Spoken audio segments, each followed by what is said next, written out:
இந்திரன் வருவான். யார் நீங்கள் அப்படின்னா கலைவாணர் என்ன சொல்றாருன்னா, நான் கிருஷ்ணன், இதை என் பொண்டாட்டி மதுரை அப்படி சொல்ல மாட்டாரு. அவன் இந்திரன் வந்து ஒரு காலால ஒரு மிதிச்சு மேடையில் அந்த மரத்துல தானே மேடை இருக்கும், டம்னு சத்தம். யார் நீங்கள் அப்படின்னு கேட்டா கலைவாணர் மனுஷன் அப்படின்னு.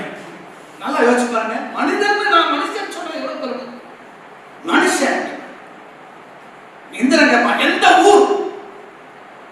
அவர் சொல்லிருக்கலாம் உலகநேசேரி, நாகர்கோயில் பக்கத்தில் இருந்தவங்க அந்த ஊர், ஏதோ ஒரு ஊர் சொல்லிக்கலாமே, மெட்ராஸ் சொல்லிருக்கலாம், ஏதோ ஒரு ஊர் சொல்லிருக்கலாம். ஆனால் கலைவாணர் அப்படி செய்யலங்க. இந்திரன் கேட்கலாம் எந்த ஊர்ன்னு கேட்டா அவர் சொல்றாரு, தர்மம் தழைத்தோங்கும் தமிழ்நாடு.